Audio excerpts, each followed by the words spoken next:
It's not. It didn't go live for me again. I clicked it again. Okay. The opinions and views expressed in the following program are those of the speakers and the host, and do not necessarily reflect those of Yoakley Scott Corporation and Your Sports Network.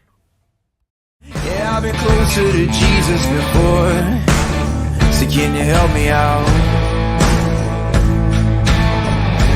Oh, can you help me out? Am I on my own? Am I on my own? But can you help me out? Am I on my own? Am I on my own? Or can you help me out? Can you help me out? I've been scared to look in my soul.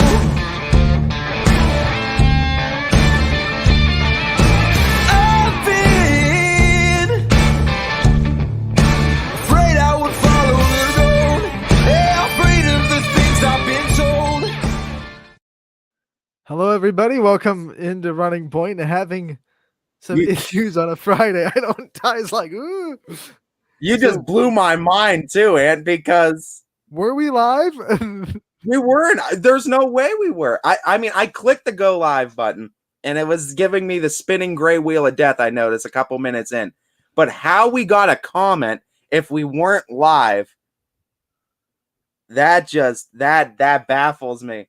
I don't know how that came about too, on YouTube of all places too. Who knows?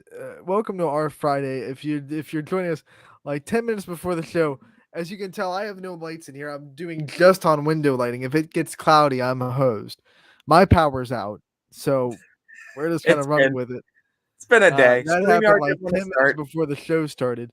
Apparently, we might have been live to start. I don't know. We got a comment in the first 3 minutes, but I didn't realize that we didn't have the go live. It wasn't red up top, and we didn't have the live in the top corner until about 5 minutes in, and it was giving me the gray wheel up top. So who knows what happened? It's been a wild start to this Friday, but we're here.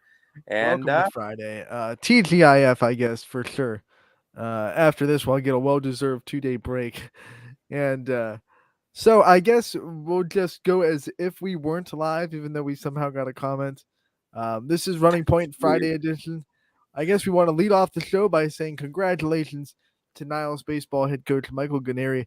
200th career win last night. The Dragons get the 14-2 win over Gerard. What a performance and what a exclamation point on an incredible career for Michael Guarnieri.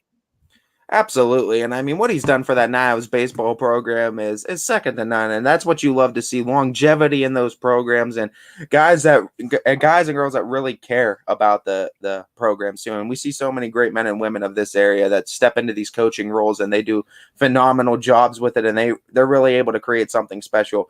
At the end of the day, too, 200 wins, it goes far beyond that number of 200 wins, and just seeing all the number of kids and number of lives that Coach Guarnieri has affected in those 200 wins. That's really the story to be told, I think, in that. And I think that's what's really impressive.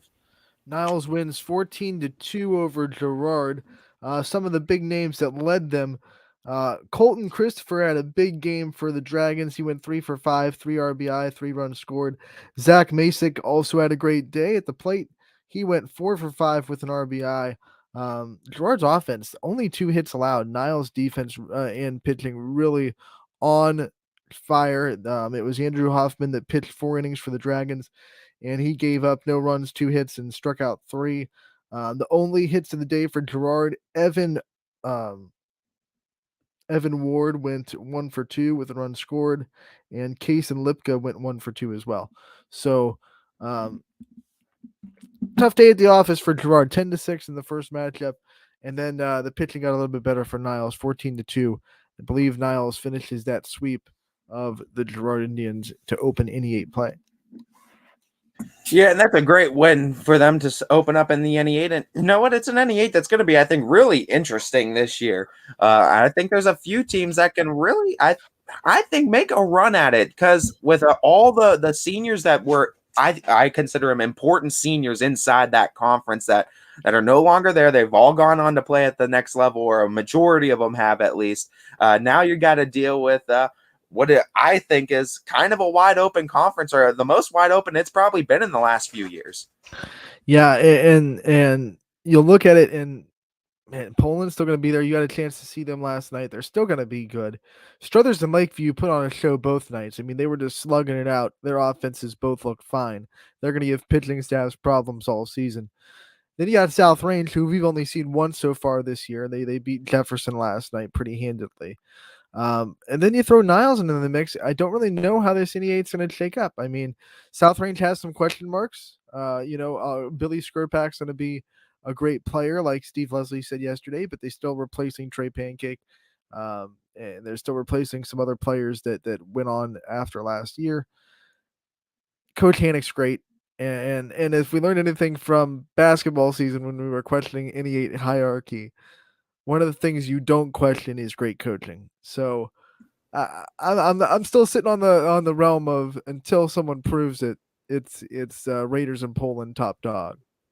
We saw it with basketball season, and we thought the Right. same thing too, and it came down to it. I'm not going to have the same old discussion for baseball that we had with basketball. Oh, the NE8's wide open, and then, well, come the end of the season, we look silly because it really wasn't all that wide open at all. On top of these recaps that we do have to get to for the baseball softball realm of last night, we also have Maddie Laster of Boardman softball, Justice Vrabel of Lisbon softball also due up. We also have a couple of player of the game interviews that I was able to conduct with both Joe Roth and Sam Severn. So we'll have those aired tonight, or today, I should say today as well on today's show, as well as just highlighting.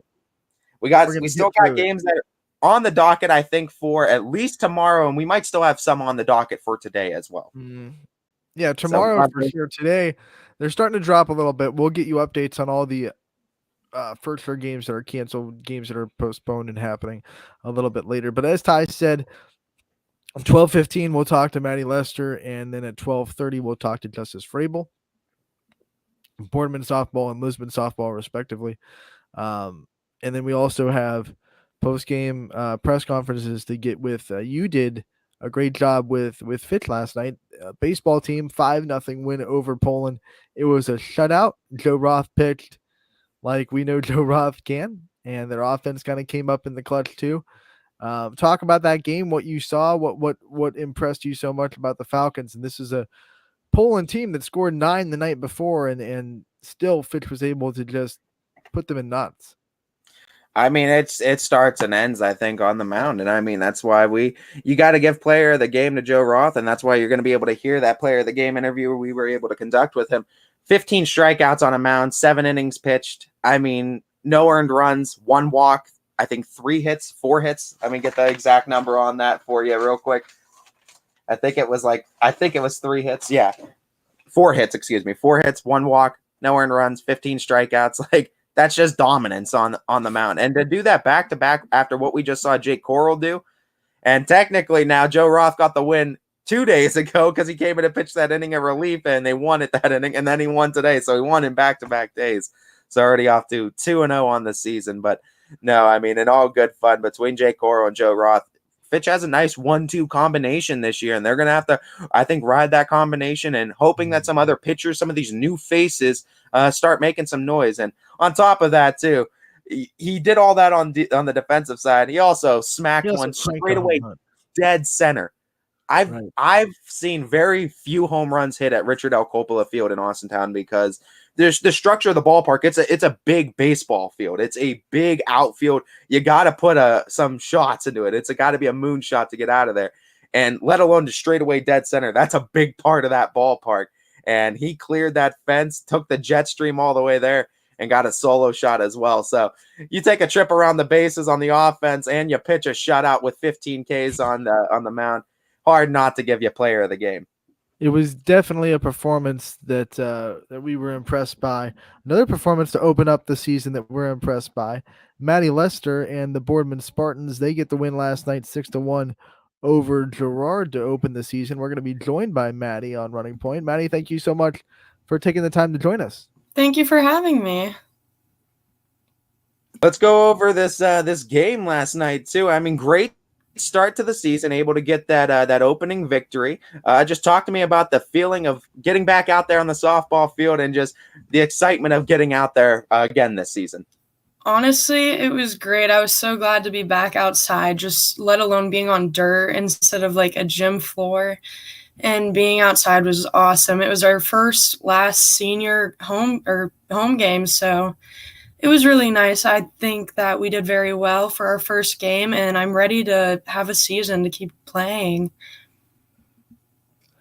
When you look at the senior season that you're looking at and some of the goals that you have for this season, what personal goals have you set for yourself so far this year?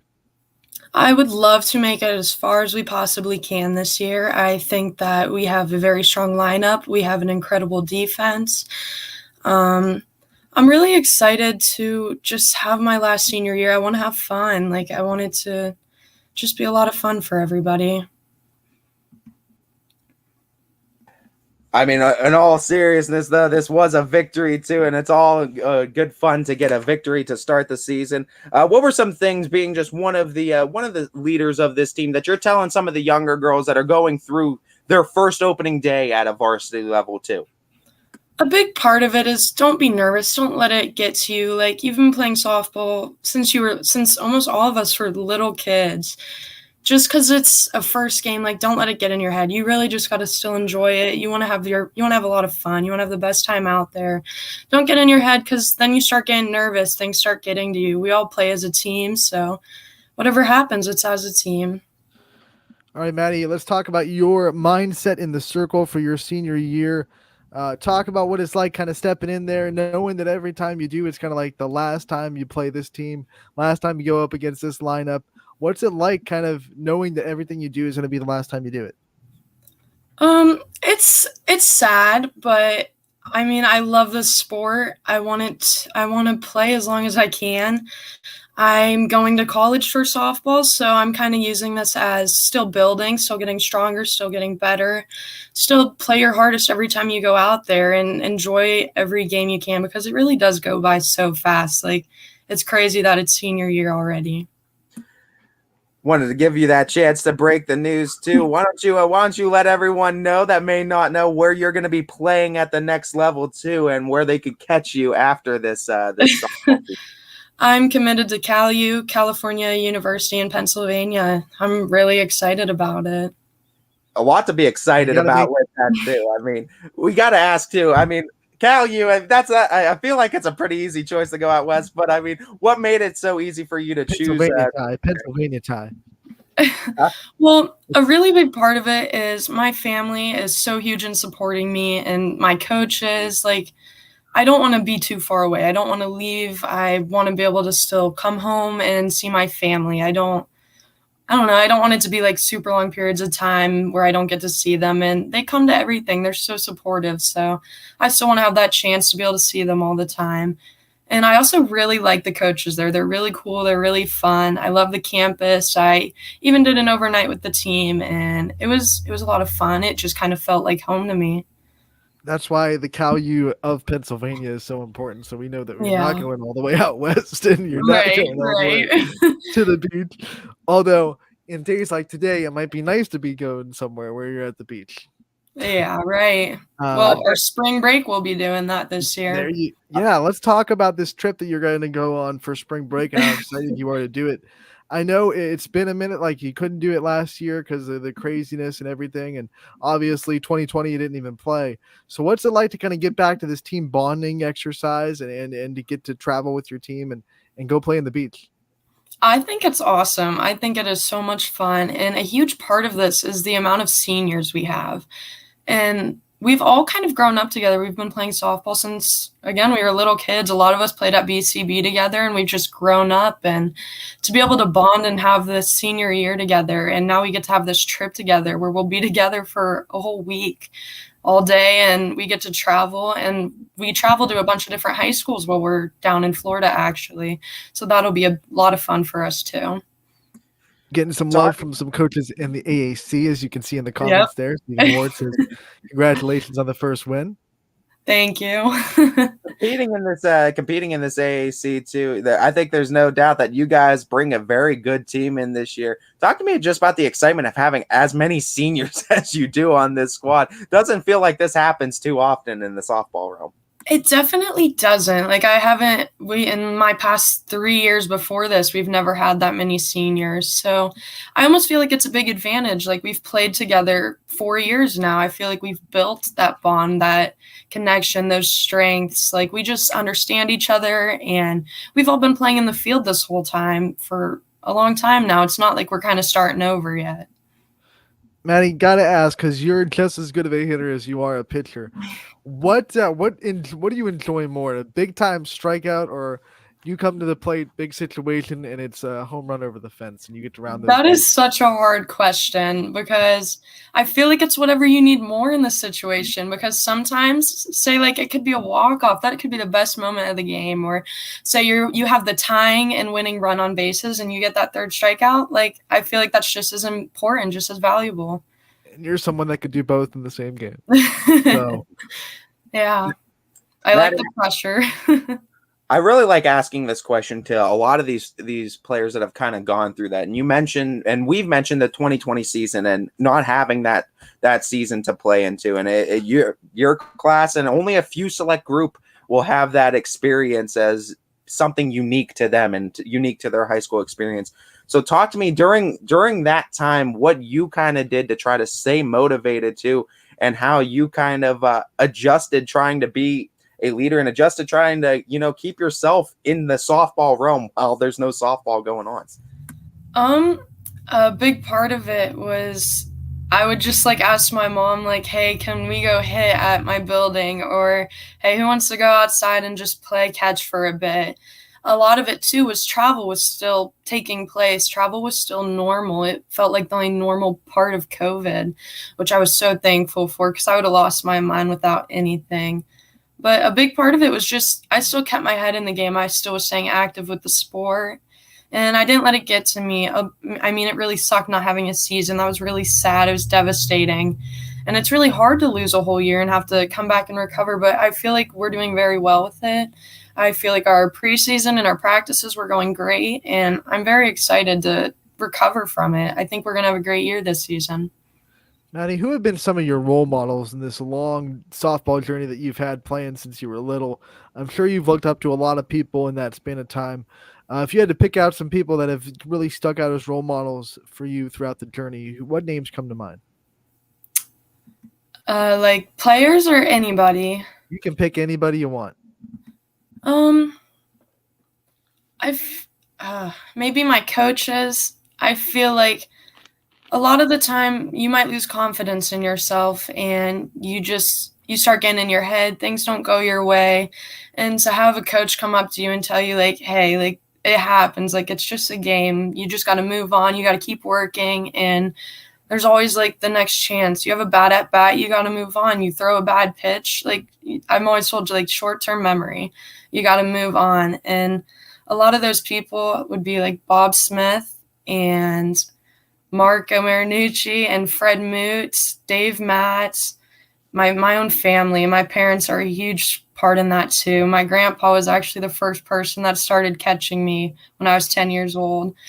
And I don't know, I just feel like I have such an incredible support system, and I'm so thankful for them. And to have my family come to everything is really awesome, and I couldn't be more thankful for it.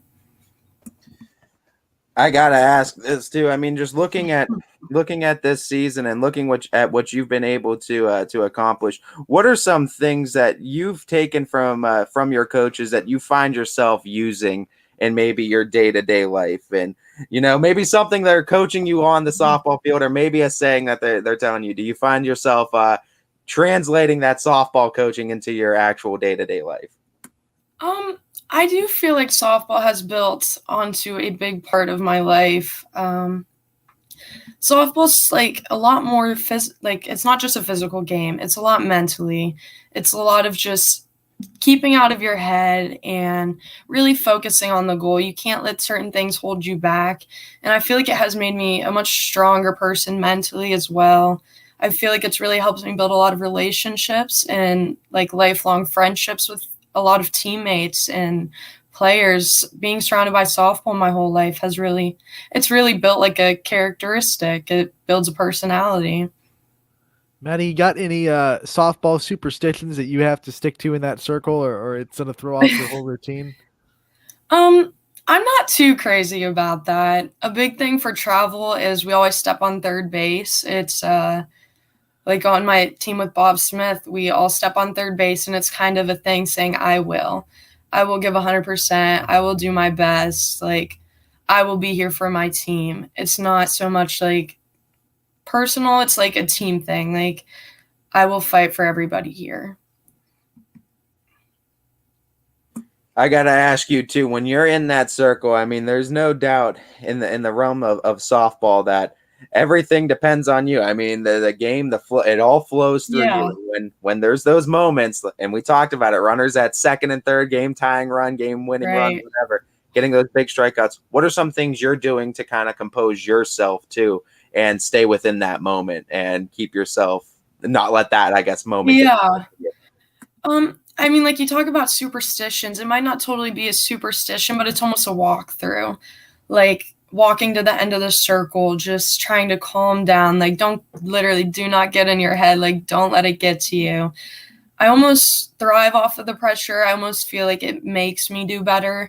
But at the same time, you really got to make sure you don't get in your head. You just got to calm down. You got to keep doing what you're doing, do what you know how to do. And I don't know, you just got to work with it. You got to make sure you got a team behind you.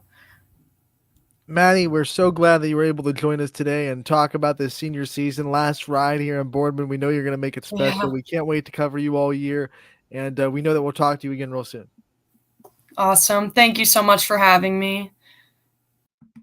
Maddie Lester, senior pitcher for Boardman, going to do great things today not today, but the whole season in that AAC that is loaded with a lot of really good pitchers, but she's the senior leader. I mean, you have freshman and Fitch, sophomore and Toth and Canfield, then you got Maddie Lester at Boardman. She's just the senior.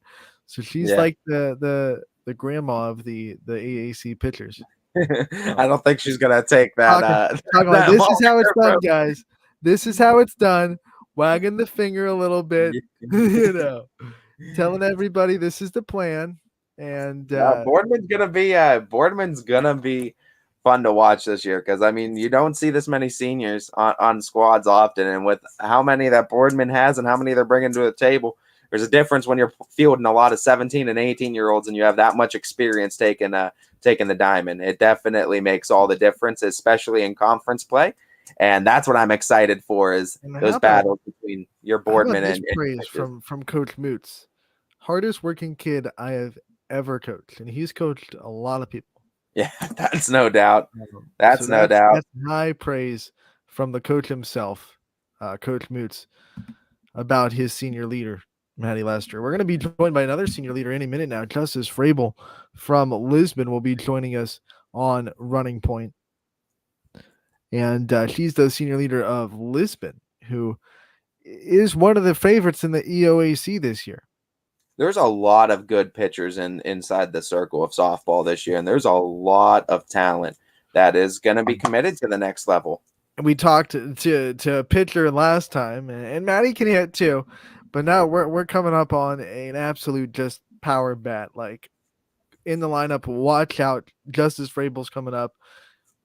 There's a free base open, we're going to walk her type hitter. I mean, always dangerous anytime she has a bat in her hand. So you got to look out. You got to look out for Justice Frabel. Yeah, and when we look on the other side of things too, as far as what you've called two thunder sticks, there's a lot of good bats in the area too. And I mean, we give a lot of pitchers credit too, because there's great arms too. And I mean, we talked to the great pitchers on both the mounds and the circles too in baseball and softball. There's a lot of them in the area this year, and I think we're really lucky. But takes the spotlight a little bit away from some of the hitters of the softball and baseball world, and they're still reminding us that they're here and they're next level talent as well. We talked about it yesterday. We're going to continue to talk about the talent level that we have, baseball, softball in the area. It's ridiculous. It's probably when you look at all the sports in the area, when you think of the most widespread talent we have in the seasonal sports, I would say spring sports probably takes the cake with that, or I should say Easy. cherry pie to keep on brand. Easy. Yeah, that's absolutely easy. If you look at all the number of baseball and softball championships that have been brought back to this area in just the last Right. 5 years, easy. All right, we got Justice Vrabel in the green room. Let's bring her in and talk to the senior from Lisbon. Justice, thank you so much for taking the time to join us today. Yeah, thank you for having me. I mean, first and foremost, let's talk about this being your senior year. What are some things you're looking to accomplish with this season, and what are some, I guess, personal goals you have going into this this final season at Lisbon? It's really exciting for it to be my senior year. I'm really hoping that we can pull out the EOAC win and hopefully go on past sectionals. And some personal goals for myself is I hope I really have a great season, and as well as some of the other seniors. Justice, you've definitely been doing this softball thing for a while. It's been a long journey for you. Talk about this, the whole journey as a whole. What got you started in the sport? What made you fall in love with it? And what makes you keep coming back to it? Because we know mentally softball is grueling and you got to be able to love it to do it. So what gives you that drive for softball? Where did it start, and how much do you really love the sport? Yeah, well, I started when I was pretty young, about 8 years old. I watched my sister play it, and I've always wanted to be just like her.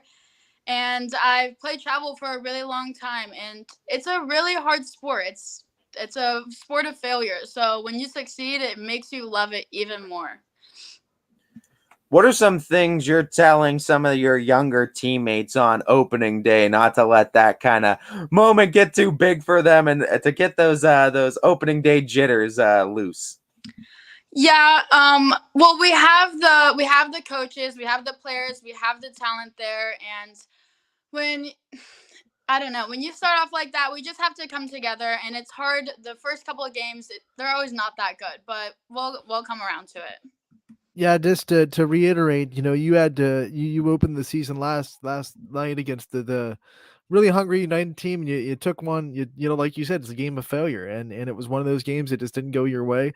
But as a senior leader, it's your time to shine and get this team together. What were some of the things that you and the other seniors and the coaches kind of talked about in the team meetings last night about not letting this one game define your season?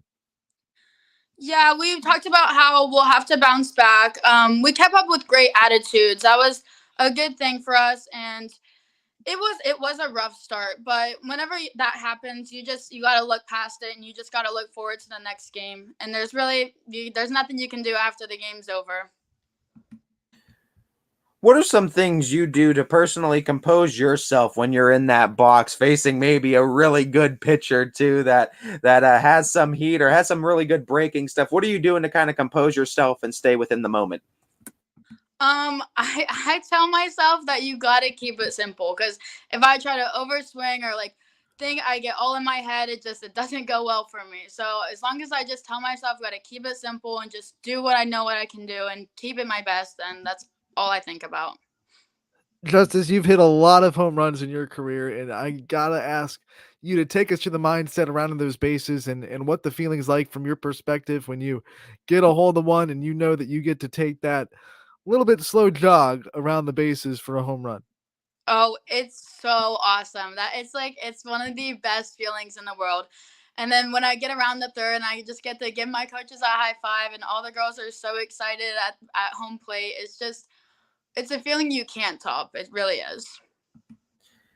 Talking about that and staying on track with that, let's just go through some of your favorite memories. It doesn't have to be one in particular. It could be a couple if you want to shout out, but just some of your favorite memories you've had with this Lisbon softball team. One of my favorite memories is definitely my 4 home runs against Columbiana. I don't know how I pulled that out, but that was one of the best games ever for me and the team.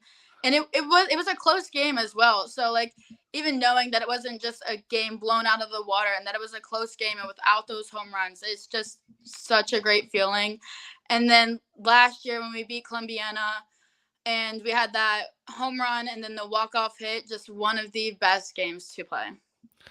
Those two memories are going to be hard to top, Justice, but when you look at the senior season and everything you have in front of you, what are some team goals that you guys have kind of set this year that you want to accomplish?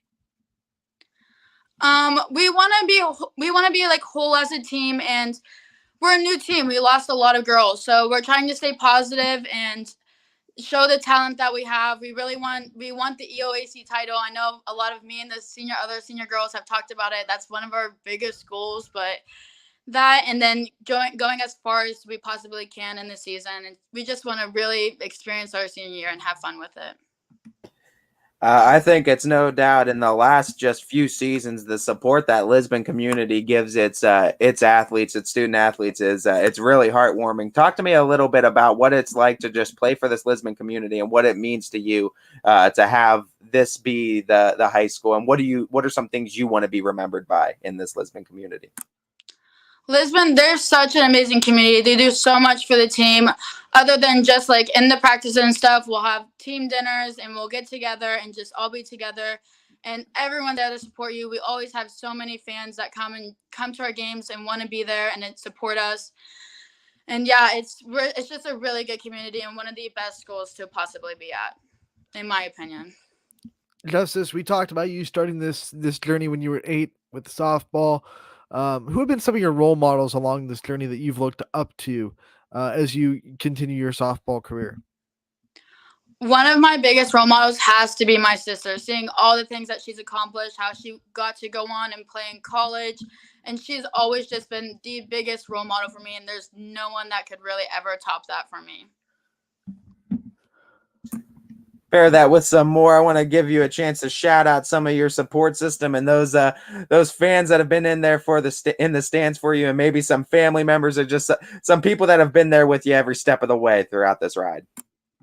It's definitely a huge shout out to my family, my mom and dad. My dad's always been at every single one of my games. He's never missed one. And he's there to tell me what I'm doing wrong and what I'm doing right. And then my grandparents are always there supporting me, and truly everyone. And Chrisman, he's always been one of my biggest supporters and one of the best people that I could have ever asked for to be on my side.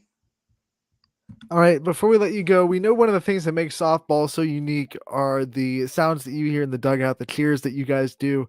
You don't hear it anywhere else in the sport world. What are some of your favorite dugout cheers from Lisbon softball? There's a lot. We're a really upgoing team, and we always like to be happy with the positive attitudes, but I think after you hit a home run, and sometimes I'll get it on video, and just hearing the screams and all the support and just how they cheer my name, it's just one of the best. It's one of the best ones. Yeah, every player gets their own kind of cheer from the dugout. What do they say when you're up at bat? Do you even hear it? No, I try to block it out because I'll get in my head a lot, so I just try to block everything out and just focus on what I'm gonna do at the plate. Hopefully it's something good. What is your favorite post-game meal after a big win? I'm a really basic person, so I have to say probably chicken tenders and fries. Nothing can beat that for me. Yes. Okay. Gotta gasp. Your opinion, best chicken tenders in the area. Where are you going for the chicken and the fries? It's kind of a shout out. I love my parents' one, but I think I like it the best because it's free, so I don't have to pay. There you go. Free food is always the best. Justice, thank you so much for taking the time to join us today. It was great to hear from you. Great to kind of preview this senior season. We wish you the best of luck. We look forward to covering you all year, and we also look forward to talking to you again real soon. Yes, thank you so much for having me. I'm so excited to be here today. Thank you. Justice Vrabel, senior Thunderstick, big hitter, big bopper, whatever adjective you want to use for power hitter. She's got it in Lisbon. 4 home runs, 1 game. I mean, that's all you against Columbiana too. Not a bad program in the slightest. Oh man. I guess it's a perfect segue to say, Ty, good call with United. I bow down to you. Yeah. In that realm. You nailed it. United came out with we have to a go lot over of hunger. You had a feeling. That's what you said. I have a feeling about United, and you were dead right. They just took it to Lisbon. I mean, they took advantage of, like Justice said, there's a lot of new faces. They lost a couple of seniors last year. They're trying to find that team identity a little bit, and United knew their identity, and they took it to it 9-2. Yeah. does not mean that Lisbon's a bad team by any stretch. No.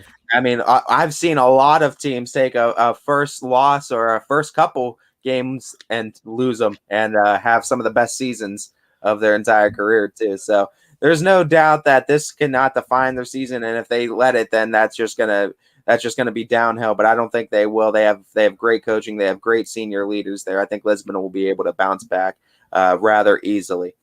Let's Anthony, take what a do you break. say about us taking a break and getting back with some of our recaps. Let's take our first break of the day. And when we come back, we'll have more recaps from last night. And we'll dive into the games that are still on tonight and the games that are on for tomorrow as well. This is Running I gotta Point. tabulate the scores that we split on too, and then figure out where we are right now. This is Running Point, brought to you by Greenwood Chevrolet in Austintown. When looking for home design inspiration, don't just be inspired, be Baird inspired. Whether new or remodeling, Baird Brothers has the latest trends like shiplap to refresh your home.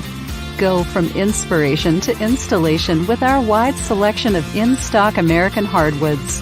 From the rustic charm of antique oak to the warmth of traditional cherry, Baird Brothers has what you need to make your home inspiring. Baird Brothers, our family's heritage, your family's home. For a great vehicle and a great experience, come to Boardman Mitsubishi today. As always, our full lineup of Mitsubishi models comes with a standard 10-year, 100,000-mile powertrain warranty. Boardman Mitsubishi, your hometown Mitsubishi dealer since 1999. Coca's Pizza, always supporting our community and our local athletes. Stop in on game day or score big and have it delivered right to your door.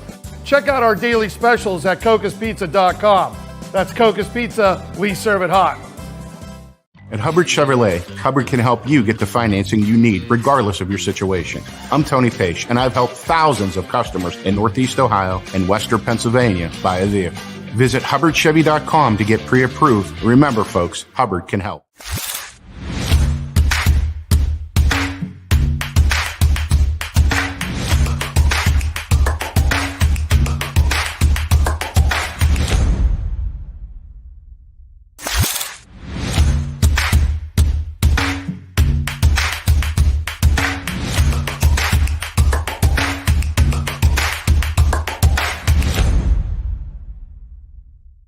You're not waiting to see what the world has in store for you. It's more about what you have in store for the world. All you need is the opportunity. All you need are the resources of a large university and the advantages of a personalized academic setting where you can experience new worlds in the arts and sciences, business, and education and make them your own. We are where you shape your future. We are Youngstown State University and proud. Welcome back to Running Point on ysnlive.com, brought to you by Greenwood Chevrolet in Austintown. Ty Bartell joining me. I'm Anthony Hartwig, as always, on Running Point. Ty, as you can tell, my power is back.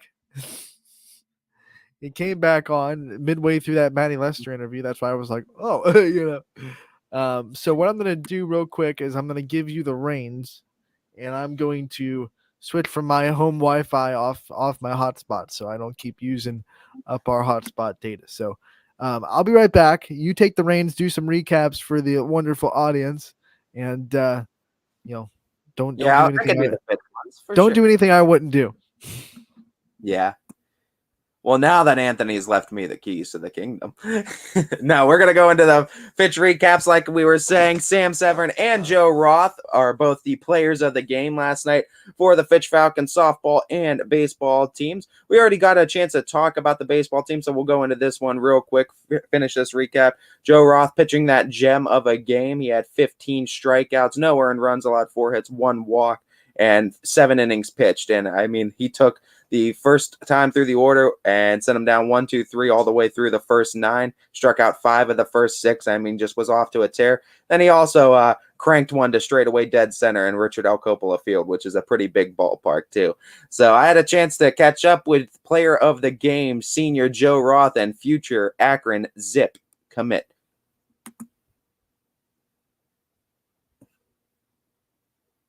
Game. It is Joe Roth with the pitching performance and batting performance of a lifetime against the Poland Bulldogs here today. Stat line real quickly on the mound, 15 strikeouts, 4 given up hits, 1 walk, no earned runs. Hitting wise, 2 for 3 with a walk and a big fly today, home run. And I mean, first and foremost, let's talk about the batting side of things and the offensive side of things, because that's a little bit more fun to talk about.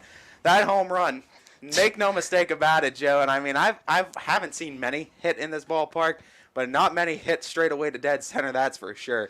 I mean, was it a no-doubter when you hit it, and did you feel like you had that one out of here, or did that one kind of surprise you as well? To be honest, it kind of surprised me. I wasn't really noticing that it was gone, and then everybody was like, run, because they all told me it was going to go, and then I got on my horse, and then I watched it go over. I heard everybody yell, and then I slowed down, jogged around the bases, and smiled.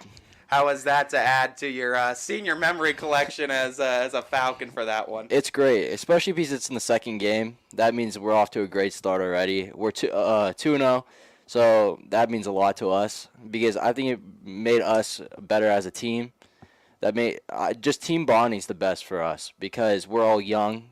We only have 5 seniors, so whatever we can do to bring the younger guys up is a big part for us. And talking about your senior leaders, too, on the mound, Jake Coral pitches a gem yesterday. You back out on the mound today, too. I mean, combined, you had a couple strikeouts, too. I believe that is now 26 strikeouts in 2 days for Falcons pitching. I mean, you got to tell me, too, was there a little bit of jest between you and Jake about you getting the win in last night's contest, too, and getting that win off of him after the 7 innings? Not really. We mostly just getting the win was big for us. We kind of laughed about it after. But just focusing on getting the win, that was the main focus for us. For tonight, too, I mean, you had some things working. What did you notice about yourself on the mound that was really working it against Poland, and what was getting them to chase so much? I noticed that so this year I added a cutter to my arsenal, so I started using that a lot more. I felt like I can control that a lot, so I was mixing that in with a 2-seam fastball, 4-seam fastball in the cutter. And then off-speed pitches, my curveball and my slider came in handy a lot, making batters chase and getting them off balance. And then towards 6th inning, 7th inning is when I started using my changeup more, because I was focusing more on my fastball. I just wanted to get the hitters off balance, so I started using that a lot more. Off balance, indeed. You had them chasing a lot of swings and misses in this one tonight. Final question I'll ask you real quick, Joe. I mean, you guys off to the 2-0 start now after wins against Chagrin Falls and Poland. Coming up next, at least tentatively on the schedule, it's going to be conference opponent Harding. How important was it to get these wins, to get this momentum before conference play starts now? I think it was great for us, because winning these 2 games give us a lot of motivation to keep going as far as we can, going undefeated, because soon we're going to face teams like Canfield, Boardman, teams that are very powerful against us. And because we beat them last year, like Boardman we beat last year, so I want to keep that in my mind, because I want to go undefeated against them my high school career. But Canfield's really big for me right now, because I want to beat them, because they're one of the strongest teams around. So that's a big win for me. A lot of Astro Falcon teammates on that one as well, I know. As we look forward to the conference play in this AAC, it opens up Monday, the 4th of April against Harding. Fitch and Harding play in that one. It should be back-to-back in the opening of AAC conference play for the Falcons. Joe Roth is your player of the game again today. 15 strikeouts, 4 hits given up, 1 walk, no earned runs on the mound, 2 for 3 at the plate with a home run and a walk. Joe Roth, thank you so much for your time. Thank you.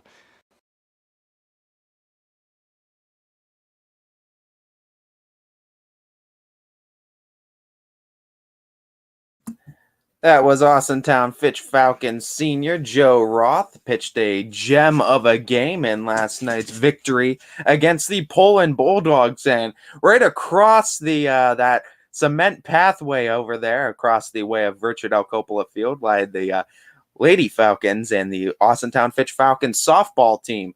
And over there, it was a game against the Chardon Hilltoppers, in which again, they threw Sydney Watts, and again, she pitched a gem of a game. 17 strikeouts of no-run softball in that one, as she's already lit the world on fire. 3 straight 10-plus strikeout performances. That's 47 strikeouts through her first 3 starts to an unbelievable dynamic start.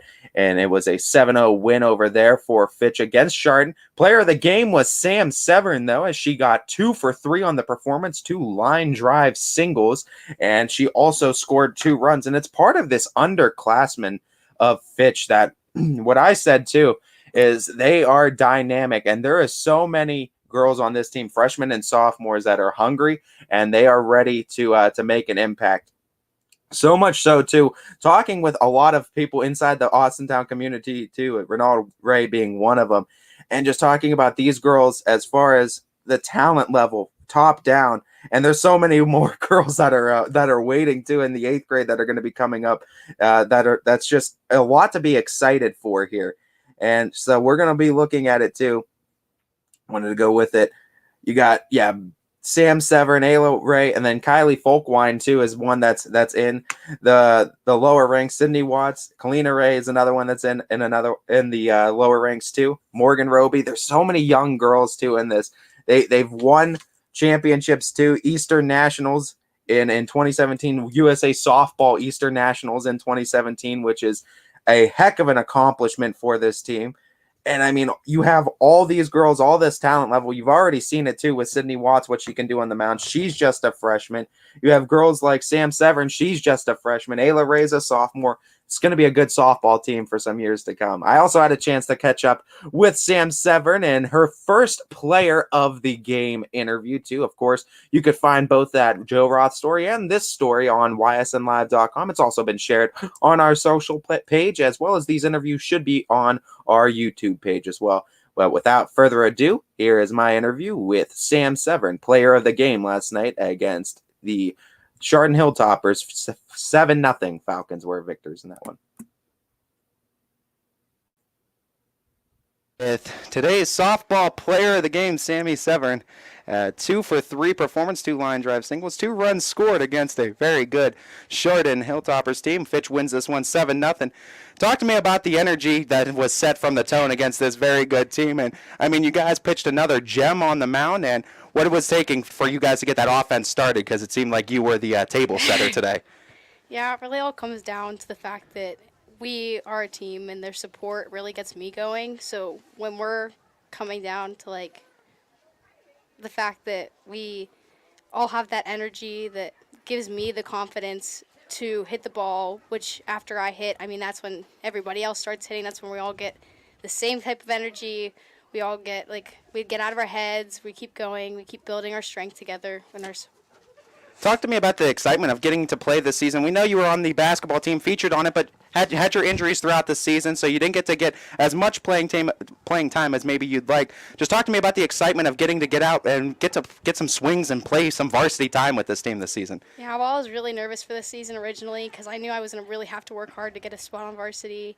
So I've really tried my best, and the fact that I got here and I'm starting today, it makes me really happy. And getting those swings in is it's the excitement of the season. That's what's getting me started.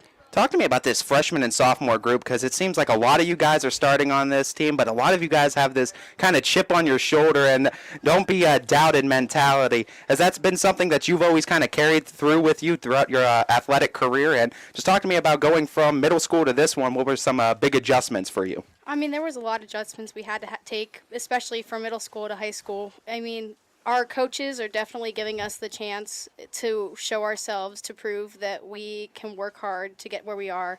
And it's not just the sophomores and freshmen. I mean, we're all just a team. We're all working great together, I think. We're really we have a great bond, so it's just all coming down to the bond. Final question for you, Sammy. I mean, this is one of your first non-conference games of the season, but still a win is a win is a win, and that's a good team. How do you guys kind of use this to build momentum going forward? As we go forward, especially with the non-conference team that we know is going to be a difficult win to win, and it's really going to keep pushing us to work hard, and we know what we can do now. We know that we can handle good teams, and we can keep going, and we can really just do really well this season. Falcons look to be tested a lot throughout the season as they have a grueling schedule to get through as they come away victors 7-0 to move to 3-0 on the young season. Sam Severn again is your player of the game, 2 for 3 at the plate, 2 line drive singles and 2 runs scored against the Hilltoppers. Sam, thank you so much. I am back. Well, That welcome, was welcome, welcome to April Fools. I'm Anthony. That's Ty. We had it backwards. that April was Fools.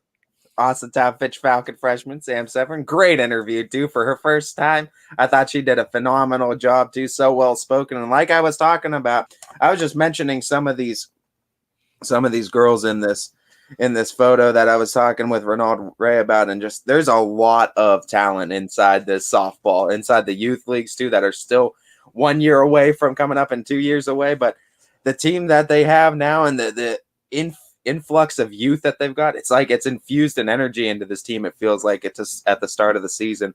They're exciting. There's some battles up on this schedule that I'm excited to see them. A reminder that if you missed any of those interviews with Joe Roth or Sam Severn, you can find them in their entirety on ysnlive.com. Both stories of both those games are up on the website. You can also find them on our YouTube page. And while you're over there, hit that subscribe button and hit that notification bell so you never miss a single video that we post on YouTube. All of our video content, whether it be post-game interviews, player profiles, coaches' corners, game highlights, etc., etc., etc. It all goes on our YouTube. So make sure that you never miss a minute of any of it and you hit that notification bell. Another one I want to shout out to a lot of these Austintown community members. Thank for the younger girls that are playing too. They thank the contributions of Maddie Taylor on this team as being one of the leaders, and just say how much she has helped a lot of these younger girls too, as one of the just humble and just on the field, off the field, everything that you could ask for in one of your senior leaders is exemplified in Maddie Taylor. And we also had a chance to talk with her on one of our player profiles that you could find on our YouTube page too, and on our site as well too. So if you didn't get a chance to see that one as well, you might want to go see it, as she's kind of the glue that's holding this whole team together too. And she's a great senior leader for this team this year. A fantastic leader. One of the reasons why she was the first player profile that we got for Austintown Fitch. We knew she was important to that team, important glue to hold that team together. So one of the reasons why we got her. And like Ty said, you can find it on the site. You can find it on our YouTube page as well, her player profile. Yeah, absolutely. Absolutely. As there was a lot more baseball and softball in the area, but that was a game, that Fitch game, at least against Poland, that I got +5 in the points for against you in that one. Poland didn't show up too well for you. We came into this one, I believe, me leading 3-2, though. Yes. We came into today leading 3-2. Let's get to some more finals around the area, baseball and softball. Canfield, their offense, after being shut down by Fitch, came alive against Poland. 12-6, they get the victory in the Battle of 224. Bayan Jadala hit a home run, and she went 4 for 5 with 3 RBI and 3 runs scored. So a great night for her for Canfield, as their offense only had 1 inning out of the 7 where they did not score a run.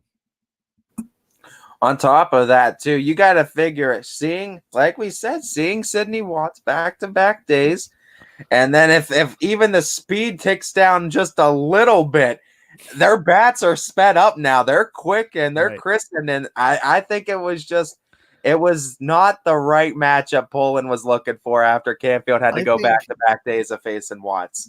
I think Canfield came into this game wanting to prove that they had a good offense. Like, okay, Sydney Watts got us that. But we have a really good lineup. We're something to be contended with. And technically, too, Canfield's the only team that scored against Sydney Watts this year too, and they were able to hit a home run off of her. It was Angelo, right? Angelo hit a home run. Yeah. So I mean, this is a team still that they were figuring some things out on offense, and they put it all together against Poland, and they took all their frustrations out. It seemed like Howland softball beat Columbiana 10-6.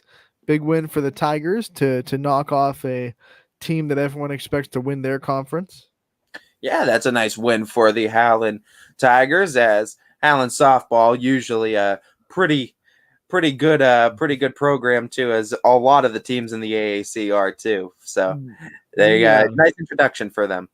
We gave this game a shout out a little bit earlier, but Lakeview and Struthers, they put on a slugfest, 7-5 2 nights ago.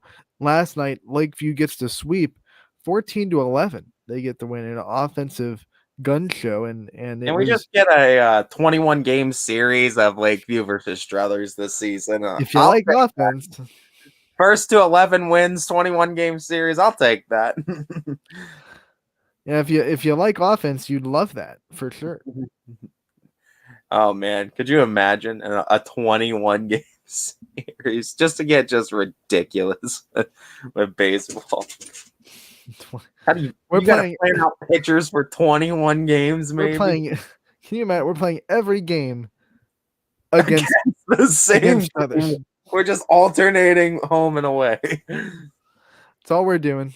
That would be insane. But like Rhode Island. It's like we only have like 4 schools. We all have to play each other. No, I'm sure Rhode Island has more.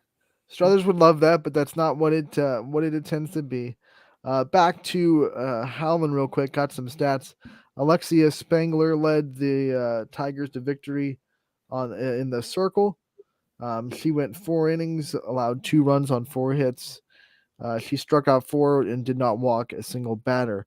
Brooke Tartar threw 3 innings of relief, so 1-2 punch for Howland kept the Tigers in the game. 13 hits overall for the Tigers, and it was Maddie Hufford, Tartar, and Spangler that all had multiple hits for the Tigers. So good offensive performance, and their pitchers did enough to keep them in the game. Yeah, and I mean, that's what you look for, too. Sometimes, hey, we don't always expect pitchers to come out of the gates hot, and it takes a few games to get everything right and get all the motions feeling right again, and just getting a rhythm again. And sometimes you got to labor through, and sometimes you got to work with not having your best stuff in a game. And that's what some of the best pitchers doing, able to do that and able to help lead her team to victory, too. Hubbard came off the frustration of giving up the walk-off home run on Wednesday night. Last night they got the 14-0 win over Springfield. That is a score that really surprises me. Not that Hubbard won, but that Hubbard just blew the gates off of this really good Springfield team. And I am glad I did not pick Springfield. You thought about it. I did. I was like, Springfield always has good teams, but I was like, that was too good of a pitching performance. And I'm glad because I almost spotted you 14. That would have been nice. Anthony would have taken it, I'm sure. I'd take that every day of the week. Back to the Columbiana Howland matchup in baseball this time. The Clippers got the win 2-1 over the Tigers. Big win for Columbiana and another really good pitching performance. I think this pitching staff going to give a lot of lineups fits this year. Yeah, and you did get this one on me, and you got the point for the 2-1 victory. Yeah, unfortunately for you, it was a pitcher's duel, and it was 2-1. But Columbiana did get the victory over Hal, and I was wrong about that one. -1 for me. Talk about some domination in the series. Garrettsville Garfield beats Liberty by a combined 34-0 in 2 games as they win 18-0 against the Leopards last night. That was impressive. I mean, you want to talk about someone knocking at the door saying, "Hey, we're bringing all of Portage County on our back, and we're letting you know we could play baseball up here." And man, oh man, did they bust through that door, and they bust through it pretty quickly. And they also let everyone in the MVAC on that Grays side. They put them all on notice, I think. Another team that kind of bounced back after a disappointing day, it was Salem, the softball team. We'll talk about their softball team and their baseball team also by the same score, I believe. The softball team won 10-0. Riley Troy threw a 2-hit shutout for the Quakers, and they bounced back from their loss on Wednesday night to Columbiana with a big conference win to move to 1-1 on the season. Yeah, what a great pitching performance by Troy. We're seeing a lot of great pitching performances on the softball side and on the baseball side to start. It's kind of incredible. Yeah, and it goes into the fickleness of the sport because Riley Troy, not her best performance on Wednesday. Columbiana lineup was able to hit her a little bit. Then she comes back, regathers herself, doesn't let that define her season at all. 2-hit shutout the next day. It's a game of failure. You have to be able to bounce back from bad outings. Sometimes you don't have your best stuff, and sometimes you just got to labor through it.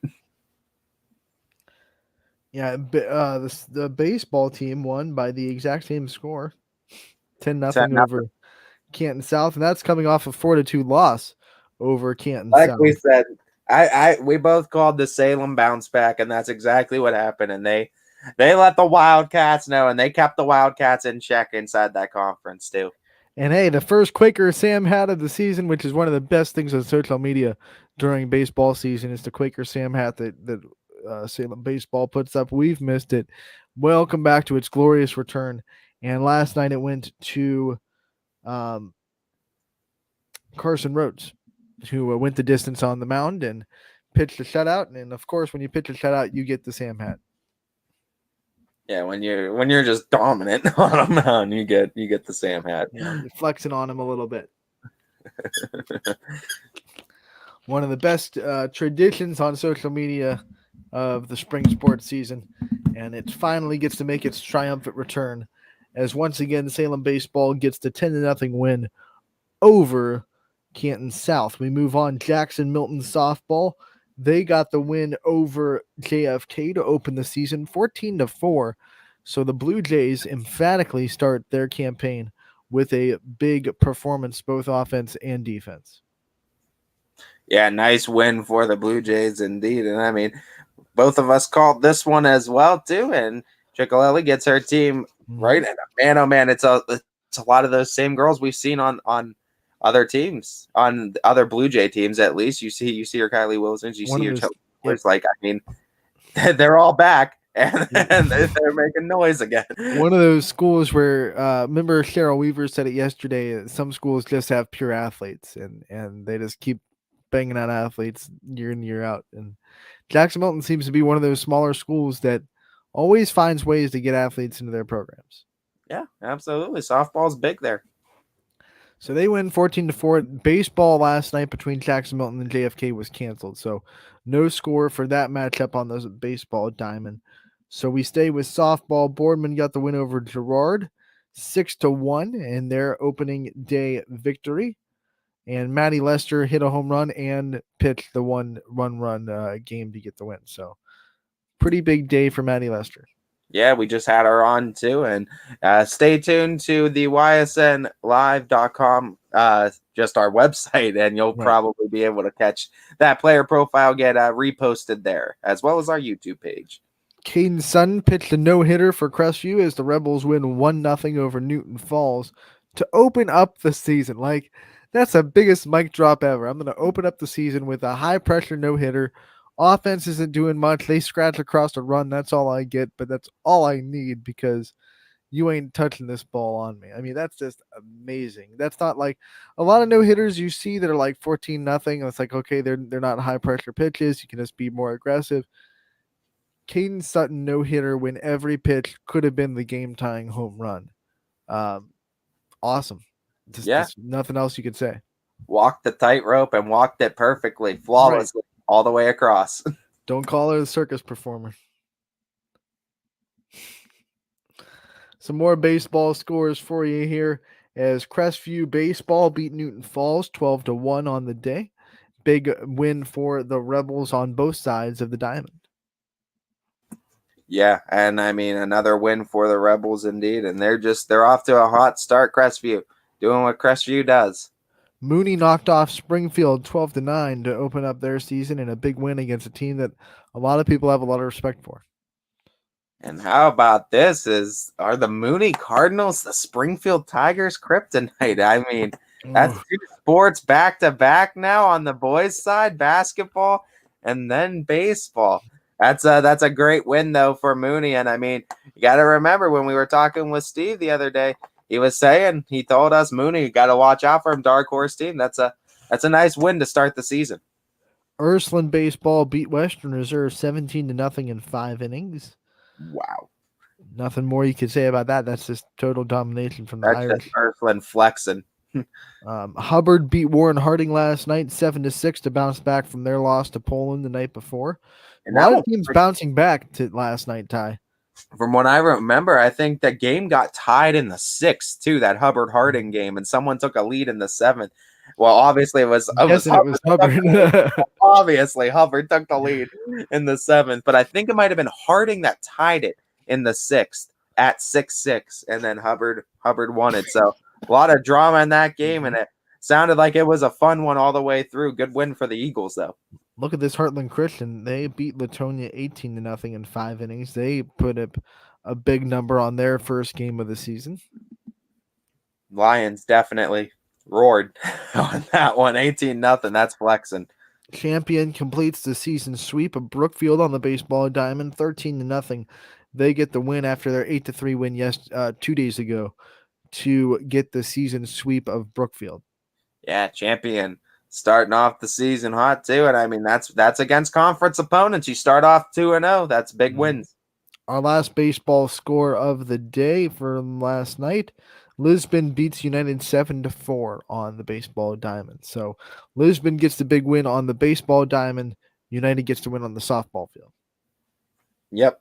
And what was that score on the softball side? 9-2. 9-2. So that's +7. All right. Just needed to make sure when I tabulate all this. What are those other games that we split on? We need scores. If I don't know, well, we got to see if they even happen. Cheney, Wellsville, and Gerard Southeast. Well, no, Gerard Southeast. Gerard baseball played Niles, so that must have been. All right, so that was a miss. We'll X that one. That didn't happen. That one. That one did not happen. And then we have. Don't try to score. We Cheney Wellsville, right? Yeah, that's if we get a score on that one. Because that was the other one we split on. But I don't know. Like we said, you got to remember with baseball, softball season, especially early season like this, so many things are canceled and moved that, when we're picking these games too, they get moved maybe like the next 2 hours after we say our picks, and then they're playing different people. Or like a game gets axed and then they find a different opponent like in 40 minutes. Let's see if I can find a Cheney score. But that's the only other one. So far, Ant, I would have gained 12 points on it. You would have gotten 1. Let's see. And Ant needs to make sure he doesn't have extra points somewhere stowed away.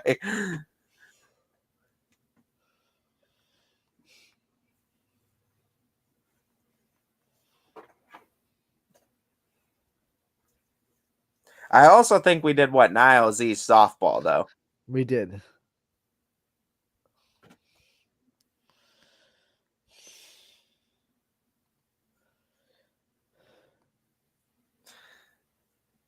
So you got a softball. You got a softball score, and you got a baseball score that we have to look at. But we also have to make our picks for today, as well as we got to see and get updated on the games that are still happening today. I know there was some that were dropping to start, and there's also games that are happening tomorrow as well. So it looks like we have games at least going on tomorrow. So we'll have to double check on which games are still on and which games we still got word from that are happening right now. And we'll get some picks on those as well. I will do some investigative digging, but either those games didn't happen or I don't have scores for them. Anthony's like, if I lose points, they didn't. But if I find them, I'm getting my points back. He's getting. Wellsville won 20-0, and East won 20-0. So give me 40. Yeah, you wish. You wish. Give me 40. Yeah, so some games that are happening tonight. Let's go over the schedule for tonight. Go over the schedule. Probably get into our next break and then go into our picks. You know what? Yeah. You want to break those up? Let's just go over the schedule. We'll take a break. I like that idea. We'll take a break, and then we'll come back. We'll do our picks for tonight and tomorrow. Yeah, let's see what we got going on. Who's where? Who's announcing where?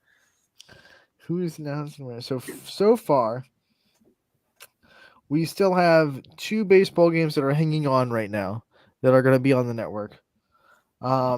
Edison and Beaver Local. That's going to be Mike McKenzie. That should be on the network. It's still green right now, so it's still green lit. 5 o'clock first pitch. for that. And then you have Canfield going to Toledo for that PBR Invitational. As far as I know, that's weather still ain't on. good over here. It might be good across the state. Who knows? It might be colder. It might be warmer. Ohio weather, can't decide. We should still have some games going on for Saturday, though, as well. Softball, you got 3 games that aren't canceled right now. Won't be on the network, but as of right now, they're still hanging on. So as of now, Edison Beaver Local softball still on. You have Harrison Central at East Liverpool softball still on, and Lisbon traveling to East as of right now still on. Yep, we'll wait to hear word back if there's any cancellations in the 5 games still scheduled to appear on the network right now. 2 games so far canceled for tomorrow, as we have Canton Central Catholic at Garfield is not happening, and that's a doubleheader. So both those games have been canceled. Everything else for tomorrow so far still on as regularly scheduled. Which we should have a decent amount of games, too, to pick from for tomorrow. Yes, we absolutely do, should, absolutely will. And we'll do all of that and have all that fun next on Running Point, brought to you by Greenwood Chevrolet in Austintown. New things happen all day. Some are good, some not so good. In today's complicated world, while you're busy working, playing, and living life, we're busy helping you make sense of the day's news. And there's only one place where it comes together with clarity, context, and accountability. It's 21 News at 6 with me, Madison Tromler, and Derek Steyer. 21 News at 6. It's what the day's news really means to you. Welcome home to a home made homier with Baird Brothers Fine Hardwoods. Inspiration starts at BairdBrothers.com and is turned into reality when high-quality hardwoods are delivered right to your home. Baird Brothers has the latest design trends, shiplap and skinny lap interior siding, antique oak rustic flooring, and, well, you'll find them all at BairdBrothers.com. Ordered easily, delivered conveniently, enjoyed comfortably. BairdBrothers.com. At Greenwood Chevrolet, shop with confidence knowing we're ready to go the extra mile for you. With the largest selection of used vehicles in the Valley, backed by the Greenwood Advantage Warranty. Every one of our vehicles has undergone our own 126-point inspection, so it passes the most important inspection, yours. No other dealership has the extra inventory, gives you extra for your trade, and goes the extra mile for you. Only at Greenwood Chevrolet. WRS Wealth Advisors, the area's premier wealth and retirement specialists. Located on South Avenue in Boardman. Quality, customer service, and integrity. Those are the 4 words that have driven our success since 1957 at Joe Dickey Electric. Joe Dickey Electric is one Mahoning Valley landmark business that stays current with the requirements of our customers. Family owned and managed, we are an electrical contractor and energy solutions provider. Every member of our team adds to his or her skill set through ongoing training. Residential, commercial, industrial, automotive, and more. We keep ahead of the needs of our customers with a fleet of more than 50 vehicles and 24/7 emergency service, so you're never left in the dark. Welcome back to Running Point. On Every customer has a... Well, are we? Was that me, or was that you? I think that was you. I did not click the next ad. I didn't even touch the laptop. I had my thing on my. I had the thing on my camera. Stay in your lane, bro. Welcome back to Running Point on Ysn. That you know what that commercial break was just an April Fool's prank is what it was. Yeah. Welcome back to Running Point on YSNLive.com. I'm Anthony Hartwig. That's Ty Bartell. It is April Fool's Day, but we were not kidding about the games that are canceled tonight. Unfortunately, the weather has been pretty icky today. My Storm Tracker 21 app says 40 degrees right now in Youngstown. Don't know what it's like in Ravenna, what the exact temperature is, but I'm guessing it's somewhere close. Yeah, that's not too warm. And still showers going on right now, according to the Storm Tracker 21 app as well. So we'll go and we'll pick the games that are still on for tonight right now. Not too many of them, but we'll still do it anyway. Edison at Beaver Local Baseball. Ty, you won last night as of now, so you will have the chance to take this pick or defer it. Give it to me, and I want Edison. Yeah, I'll take Edison as well. I'm going to take Canfield against whoever they're playing. I don't care who it is. So I'll take if you want to take the field, you can take the field. I got Canfield. I'll take that field. I'll take the field with the cans in it. On the softball side of things, Edison versus Beaver Local, I'll still take Edison. Wildcats. Harrison Central and East Liverpool softball. Your first pick. Oh, my first pick. I'm giving Harrison Central. Really? Give me East Liverpool. I'm not rocking against the banner. Put that down as a split. Banana split. I could still change my pick. No, you can't. It's too late. Oh, no. Since when was this rule implemented? Have we ever been like, no, you know what? I'm going to go back, change it real quick. We have done that. We remember that grace period when we did, you go over it and you're like, we got to double check. That's back when we weren't organized. Now You're writing it down. You're writing it down now. Lisbon at East softball. I will take Lisbon. Yeah, I'll take Lisbon. All right, we move on to tomorrow, and we go all the way up to baseball. And remember, tomorrow, YSU at Oakland will be at 2:00 as well. They start their series with Oakland tonight at 2:30, so a half an hour after we go live. You can find that on ysnlive.com. So you'll have baseball tonight, even if the games that are still on get canceled. You'll have the YSU baseball with Richie Giuliano. Baseball tomorrow in the area, we have Worcester Triway at Cardinal Mooney Tie. Your first pick, because I picked Lisbon East. Give me Mooney. That game is on scene 1, 10 a.m. first pitch. Alec Caberna will have the call, and he'll be really glad that he's in a press box. Yeah, I'll take Mooney as well. We move on. Crestview at Jackson Milton, 11 a.m. first pitch. It'll be Ian O'Brien on the call. I'm going to take first pick, and Crestview looked really impressive last night. I won't pick against the Rebels here tonight. Yeah, Jackson Mountain should still be a really good squad. But I'm going to still pick with Crestview. All right, we go to Heartland Christian at Lowville. This one will be on scene 3 at 11:00 a.m. Eric Hughes on the call. Give me Heartland Christian. My pick, and I'll take Heartland. I'll give you this one. East Palestine. I'm sure it's gonna be a doozy too. No, East Palestine at Beaver Local. Mike McKenzie on the call. 12:00. I'm sure the owner's gonna. Why'd you say it like that, man? Yeah, I mean it's not like I just meant it's not like a big powerhouse match. It's not like Canfield Salem or one that's like gonna be like, oh man, that's a head scratcher. Let me go Beaver Local. Yeah, I'll go Beaver Local as well. Warren Harding at Champion, 12:00 first pitch. Lakeview students will be on the call for this one. Baseball? Yep, baseball. Give me Champion. Yeah, Les Champion for me too. They've looked really impressive against Brookfield. I don't think they slow down.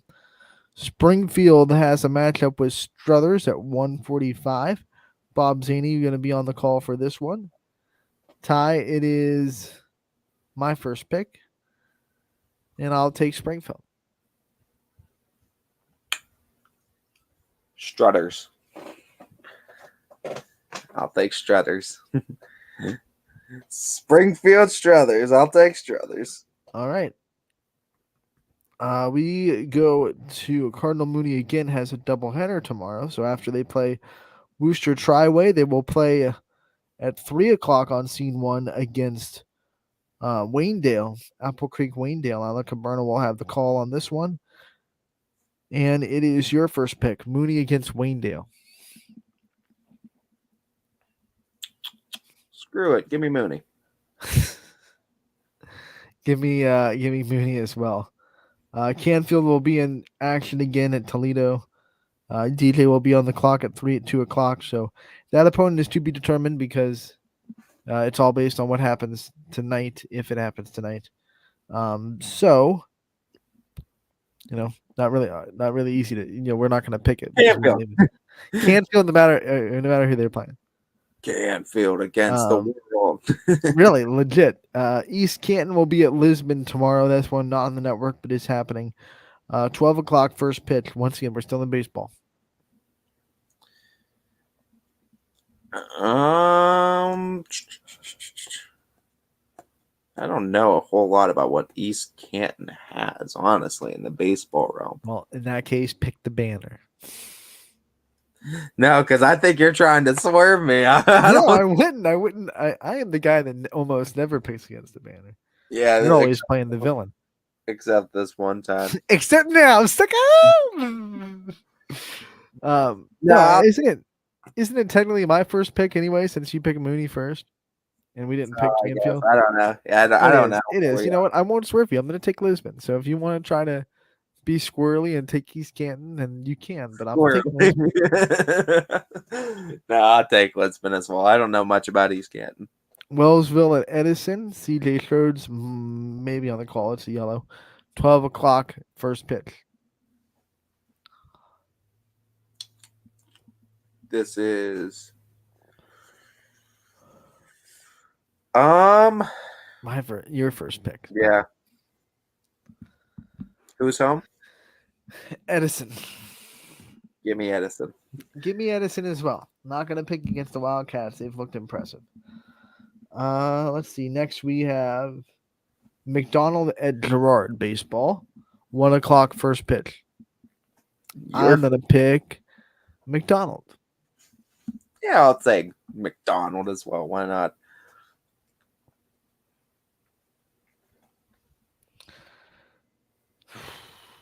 East at Hubbard. This is going to be a 2 o'clock first pitch. Your first pitch. Give me the Eagles. Yeah, I'll rock with Hubbard as well. Last but not least, 2 o'clock, West Branch at South Range. But I believe this game has been moved to West Branch. I want to go confirm that. Your first pick. 2 and. No. South Range will be at West Branch. Now it's at 2:30 instead of 2. So my first pick, I will go South Range to get this win on the road. 2:30 first pitch for this one. Yeah, I'm going to go rock with South Range as well. I think West Branch is going to be a good team, but I think they still need to figure a couple things out. All right, we move on to the softball realm tomorrow, and it is going to be Jackson Milton traveling to Crestview. Noah Doty will be on the call. 11 a.m. first pitch. Poor Noah. Everyone's going to be cold tomorrow. Let's just be honest. If these games happen, I'm looking at temperatures for like before noon, and I'm going to be out too, so I'm not dogging on people. 36 at 10 a.m., 42 at 11 a.m. Yeah, we'll see. We'll see how many hang on. Noah, bring your poncho. Not poncho, parka. Yeah. It's not going to be raining. It's going to be nice, but it's going to be cold. Give me Jackson Milton. All right. This is going to be a doubleheader, and you're going to have it. So I guess we'll pick game 1 first, and then we'll pick game 2, and that's what we'll stick to, which is crazy math. But Louisville at Canfield, game 1.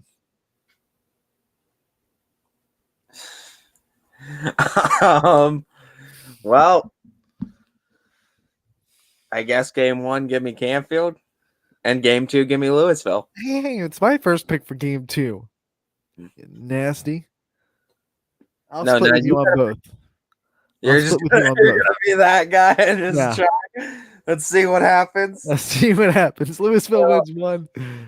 Canfield wins 2. So I got Canfield in game 1 and Louisville in game 2. Let's see what happens.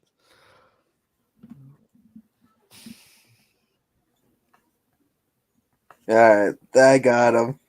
All right. So I have Louisville in game 2 and Canfield in game 1, and you have the opposite. Yep. That doubleheader will start. Create chaos. You felt the need to create chaos. Well, you started it with not skipping right to game 2 and picking both of them. Overzealous. 11 a.m. will be the start of that doubleheader from Canfield. You'll be on the call. We go to the Field of Dreams, and I believe... Nope, this one's not a doubleheader. Excuse me. So Field of Dreams, it will be Villa Anna St. Joe's against Cardinal Mooney. 12 o'clock first pitch, and Dom O'Brien will have the call from the Field of Dreams. My first pick, since you took both of them, not rocketing against Banner because I don't know about Villa Anna St. Joe's softball, so I'll go Cardinal Mooney. Yeah, I gotta agree with you on that one. I gotta go Mooney. I don't feel confident enough to pull the trigger on it. Doubleheader here starting at 1 o'clock from West Branch. Boardman's coming to town. So game 1, game 2. You'll pick game 1 first, then I'll pick game 2. Tie. I got Boardman game 1. Yeah, give me Boardman game 1 as well. Game 2, it's really hard to sweep a doublehead. And I don't know what either of these teams are going to have as a secondary pitcher. They're not going to throw their one both times. But I believe in Boardman's lineup a little bit more. I'll say Boardman sweeps the doubleheader and gets both wins. Give me West Branch game 2. Give me Okay. West Branch in game 2. We go to the next game. And by the way, that Villa Anna St. Joe's is a doubleheader for Cardinal Mooney. It was just the second game. It says second game might get canceled. I don't know why. I don't know what. The first one's on. Second one might not happen. That's just what it says on our schedule. So we'll pick it because it's still yellow. It's still on as of now. And I took Cardinal Mooney in game 1. I'll take Cardinal Mooney to sweep the doubleheader, rocking the banner. Let's do it. Cardinal Mooney for the sweep that might not happen. All right. We go into the next realm of softball after that doubleheader. It is East at East Palestine, 12 o'clock first pitch.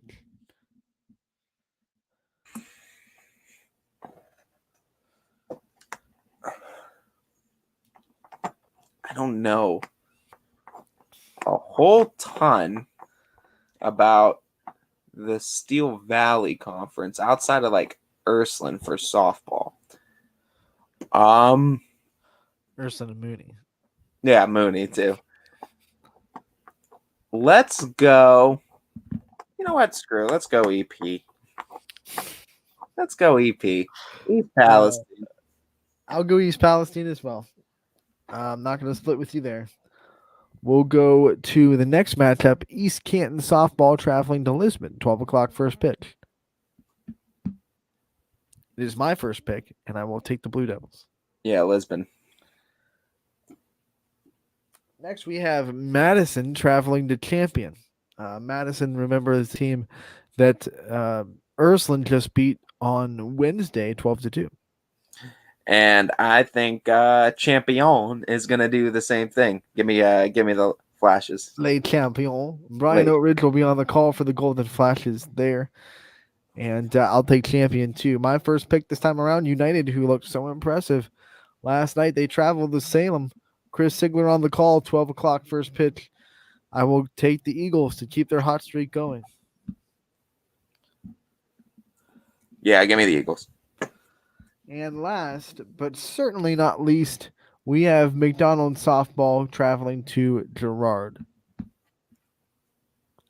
Gerard didn't look bad against a good Boardman team. Lost, but didn't look terrible. And, of course, Mcdonald trying to find someone to replace Bree Callow in the circle. Give me McDonald. McDonald, okay. I will go with Gerard right next to you. So give me a split on that one.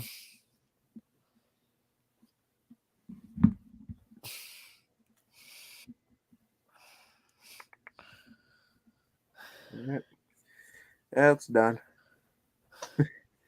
Added to the list. I still Oh. have to find the scores of Wellsville baseball and We got Niles 6 softball. splits so far. What? 6 splits total. Yeah, that feels like a lot It is. You're down by 12, 15-3. right now, but I'm gonna find those scores. Right now, yeah. Let's Right do now, some digging. until you make up some points elsewhere, Ant. I'm gonna do some digging and hope that Hope that you don't dig yourself into a bigger hole. No, I'm not gonna find those scores then. No, I never found them. I never found them. Never found them. Never came across them. I took Wellsville and Cheney Wellsville. They lost by 9. Well, I never saw that. Nope, never happened. It got canceled. Anthony, in all seriousness, But does not cheat, and Yeah. would never do that. But if Wellsville wins 4-2. Hey, Ty, I found this score here. It'll just be the difference between me very confidently sending it to Ty and me just being like, just sending the photo and that's it. Be like, but whatever. I will rub it in his face if I win. I will Yeah. just silently rub my tail between my legs if I lose. He goes real hard about trying to rub it in my face. But he's Shocker, Anthony's down every by a challenge that we've done. Shocker, Anthony's down by a lot. There we go again. Every time Anthony gets anything, he tries rubbing it in my face. And I just Because sit I don't there. get anything too often. Yeah. I just sit there and wait for the next bad thing to happen for Anthony with his picks or whatever challenge it is we do. Like I gotta be honest, I did not see 9-2 last night in United Lisbon. It just happens sometimes. That's That's the chaos. That's what's going to come with softball baseball season. That's a big message from United. I mean, Torrey Firth had a great day in the circle for the Eagles. He pitched really well against a really potent lineup for Lisbon. And the United's offense, they can hit like crazy. 9-2 against Maya Emmerling, who's a really good pitcher. Yeah, and I mean that was the biggest reservoir of points I was able to get, and that's the craziness about what we're doing with this season. I mean, when we're actually factoring in the scores, anybody could have a great day at a plate, anybody could have a great day in the mound or in the circle, and anyone could have an off day, and either or as well. So you never know. You never know. Never. Softball is a fickle creature. That's why they're both games of failure. They're both games where you baseball, fail more than softball. you succeed. That's why it's so rough that come tournament time, it's you win or go home. I mean, it takes one bad day where you can't hit your spots in the circle or on the mound, and you're going home. That's all it takes. You fail. You often fail more than you succeed in sports, unless of course you do. The best hitters in this sport hit the ball 30% of the time. Yeah, at the major league level, unless you're like Richie's brother and you're some freak that could just go 50% on the batting average. And Mr. Giuliano doesn't count. Yeah, he's off the grid. That's an outlier. Yeah, that's an outlier. That's a math term. 500. Oh my god! Like, what is that? That's insane. Is what that is. Well, Ayla Ray's still hitting. Is she still hitting 1,000? He was 2 for 4. Okay. So She not in finally got 1,000, but she is disappointed. Finally got out. She got, what is that? That would be, she has, I think, 8 hits in 14 at bats, or 8 hits in 12. If she went 2 for 4, it'd be 8 hits in 10, right? Because she was. Well, yeah, because technically she had 2 walks. I'm saying right, after so those don't count as at bats. plate appearances, it would be then plate appearances. Right, but 8 for 10 as far as at bats. Yeah. So she's batting 800.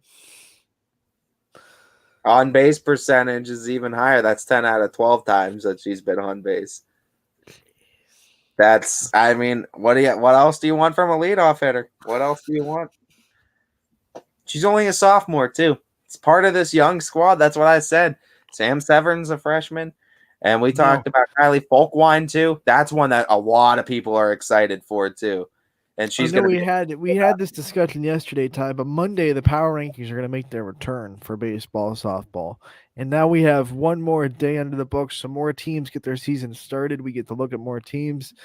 Do you got any more intelligent looks into who we could be seeing on the Power Hour come Monday? Because hopefully, when we get on Running Point, it'll be released and we'll be able to talk about it.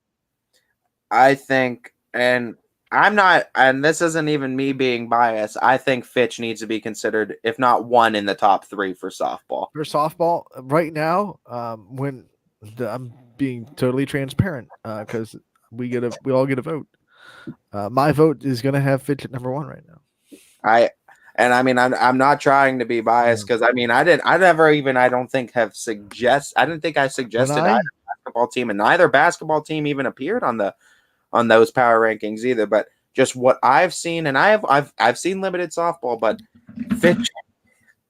I mean, these young girls, man, they're hungry, and the seasoned seniors on this team too know how to lead. She dove for the catch and made it. It feels like a perfect storm. You know, I'm just gonna lay her down real quick, so I don't want to try to figure out great appearance by You're watching your softball just roll around. I know, it's just everything's falling apart today. My power went out, everything's just wrong. Back to the conversation. When I saw what Canfield's offense was able to do last night against a pitcher that last year had an ERA under 2, and really pitched a 4-hit 1-run game against Hubbard the night before. So I saw Canfield do what they did against her, makes what Sydney Watts did against them 2 nights in a row even more impressive. Because now you realize that Canfield's got a really good lineup, and Sydney Watts shut it down completely. Like shut down Chardon too, and the Chardon Hilltoppers aren't like a bad softball team. No, they shut them down 7-0. Fitch is on a 17 in that game. Fitch is on a different level. Sydney Watts is on a different level. So they would be my number 1 right now. And then it kind of goes a little bit with first game. We haven't even seen champion yet, but they're going to be on the list. They have to be, right? Or are we going to say that you have to play to be on the list? I don't know. That's kind of what we did in basketball, didn't we? We kind of said there were some teams that delayed the season a little bit because of long football runs, and we didn't put them on the list until they played. True, we did. I don't think we put anyone with no record on the list. Even the team like Springfield in basketball had to wait till they played, even though we knew they were going to be really good. Like we know Champion's going to be on that softball list. They're probably going to be a top 3. Like they should have their first game tomorrow. So yeah, they'll have a game under their belt. Yeah, fingers crossed. If they have that, you would figure as long as they get a game under their belt, they're eligible to be on the list for the first week. Right. They have to be ranked, I feel like, early on. There are teams based on what we know they have from last year that, in my opinion, are going to be on the list. I think Urslan is going to be on the list. I think South Range is going to be on the list. I think South Range and Fitch will make the baseball and softball list out. Right out of the gate. I think they have to. Now I'm kind of looking at United. Yeah. That was impressive. I mean, Lisbon probably would have been on that list in my mind before last night. Baseball side, are we consensusly saying Canfield number 1? I feel like Canfield my number 1. Number 1. It's my number 1. Yeah, I feel like Canfield definitely would deserve to be on the number 1. Cardinal Mooney's making a great case. They're going to be Urslan has to be top 5. I think. I think Urslan beating the state champs in JFK has to be top 5 considered right out of the gate, and what they've just been doing out of the gate. Springfield got the 18-4 win to open up their season, so their bats look really, really good. Then you have Fitch. Fitch has allowed 1 run total at 2 great pitching performances. I mean, they've looked good. I think they belong. I don't know where I'd rank them, but I think they belong somewhere in the top 10. South Range will probably be. We talked about it, but they got their win. Maybe I mean, if you want to let them prove it and put them in like the lower rank, maybe like the 7, 8, 9 range, South Range and Fitch, and let them prove it. But I think they're both definitely should be early season considerations on being on that list for sure. I think champion baseball might make an appearance. 2 wins. Absolutely, with the way they've started off too, and I mean they got a pretty decent schedule ahead of them too. So you can pile some wins out of that. Should be fun. And so the fun thing is, a lot of these teams are going to play each other as long as hopefully everything goes. Let me give you one that we probably didn't think might be on the list coming into the season, or not at least not on the early list. Lakeview, 2 wins, combined 21 runs. A lot of runs too. Edison softball is probably one that's going to be on the power Edison rankings. baseball is going to need to be Edison on this baseball summer. too, even though they went 1-1, but they allowed a total of 1 run in those 2 games. Yeah, offense didn't save any runs for the next day. They outscored East Liverpool 18-1 in the series, but split the series. That's how fickle the sport of baseball is. Crazy. It's how fickle the sport of baseball is. That's what I said. They put all their runs into one basket. They didn't save any for the next day. That's always the baseball softball adage. Like, oh man, we scored too many runs today. We needed to save them for tomorrow. Yeah, we didn't save any. Like you can do that. Like, can we just carry over? Oh man. But no, that's that's going to be fun discussions all year because there's a lot of with this area in particular. This region has the best baseball, I think, in the state baseball softball. But I think this area in particular is one of, if not the hottest bed in that region too. So ranking these teams top 10 in our coverage map too. We have a lot of teams that are state title contenders, or I think wild cards to make it this year, depending on what they can do this season. And I think that's what's really exciting going into this season. Niles baseball has looked pretty good. 2 wins on the week for them. We just named all these teams that are possible in the top 10, and I don't know the schedules of all the teams right offhand, but I know Fitch's, and I know Fitch plays South Range baseball. They play Urslan baseball that are both on the schedule that we already named to be in that top 10. They have to play Canfield twice. So like these teams have to play each other too. And that's going to throw everything out of whack too. When that happens, you thought basketball was crazy. Wait till this happens. Especially like how do we, because basketball, you throw out the same team every time, but in baseball, more so in baseball, but in softball sometimes too, you're not throwing the exact same pitcher every time. So it's like, do we give a team more credit for beating, like if they beat Fitch with Joe Roth pitching, like is that going to give them more street cred in the power rankings, or is it just straight up they beat Fitch? You got to look at stuff like that when you think about power rankings, because not every pitcher is equal. And I feel like that's why you got to rank Canfield number 1, because that pitching staff is so strong that if you beat any of those pitchers, that's street cred right there. That's why I feel like when we talk about softball being Fitch, there's that gap you see. It just feels like there's a little bit of a gap between that talent level and just what we've seen early on. We'll say early on doesn't mean that these other teams can't do it, but it's the same thing on baseball side with Canfield, it seems like. Yeah. And like you said, if you beat any of those 4 pitchers, street cred. Yeah. Like for lack of a better word, street cred right there. They're just throwing aces out after ace. Like you beat an ace if you beat Canfield. You're sitting there thinking like, we just beat the guy that would be our ace 2 times over. And we'll have to see Fitch is going to be interesting if the offense can come around. Jake Coral was injured a lot of last year. I mean, he came out of the gates hot. I mean, that's a deadly 1-2 combination pitching wise. If they can get another couple weapons to develop this year, they'll make it interesting, I think, in the conference. But I'm so excited for the scheduled games we have. And Urslan's got a fun schedule. South Range has a fun schedule on the baseball side. Fitch and Canfield schedules are fun. Canfield's is ridiculous. I mean, Salem's is always fun too. And then you go into like the Edisons of the world where they're playing more of those West Virginia teams too, and some of West Virginia's best. And that's exciting now. And now we got Mohawk up in PA. So we're down from West Virginia up to PA as far as like teams that are playing us too. And that's incredible. Yeah, I guess we got to throw Mohawk in the power rankings too. You can't forget about them. DJ threw him in the comments. PA get into the power rankings. Do we have DJ our threw him in they got the walk-off win last night. So our first PA team in a power ranking. Like Tom Brady when he walks off the field and he does his videos with Gronk where he's like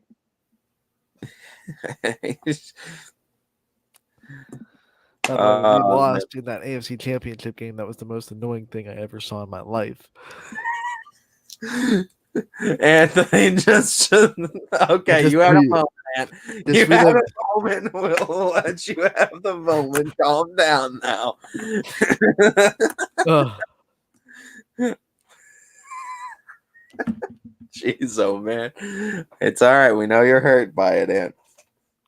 We split on a total of 6 games. I just wanted to remind everyone. East Liverpool versus Harrison Central. I got Central. You got East Liverpool. Struthers versus Springfield. I got Struthers. You got Springfield. And then games 1 and 2, Canfield and Louisville. I got Canfield game 1 and Louisville game 2. You got vice versa. Softball, we got Mcdonald and Gerard. I picked Mcdonald. You got Gerard. And then Boardman and West Branch in game 2 of their doubleheader. You stayed with Boardman to sweep. I took Boardman in game 1 and West Branch in game. You know what? Next week, since I just remembered this, it's been a while since we did picks. Next week, we'll put them back on Twitter too, and have you guys, the fans, be able to go over to our Twitter polls and pick along with us, because we love hearing what you guys think and who you guys are thinking will win, and whether or not we agree with you. And you This can call first us- week of baseball has just been kind of wacky with all the cancellations and everything. Right. We got and it's going to be wacky all season. Let's face it. Like, we're not getting away from Ohio anytime soon. No, we got our feet under us though. We're gonna get back to normality, I guess, normalcy. Last Whatever. thing, I want to give a shout out to Brian Scott, because he found this new little scoreboard bug for us that you probably saw in a couple of games yesterday. I love it. You know, now we can put like who's on the base paths. We can put the count up, how many outs there are in the inning. Looks slick. What I think the biggest thing that we didn't have that we now have is what side of the inning we're on, top or bottom. Because that was one thing I know that people always like would. Where are we in the inning? Are we on the top or the bottom? Because sometimes with the one camera setups, you can't really tell who's batting, right? Just I by love looking it. at it. I love that we So- have it. I texted. I texted Brian too with like I think 12 minutes of my game saying I want that. He's like, "How much time you got?" I was like, "Probably like 15-ish minutes," and I just see him pop on. It's like, dude works in like record time, and he had it on and everything. It was perfect. Easy to work, you know. It's a couple more clicks, but it's all user friendly.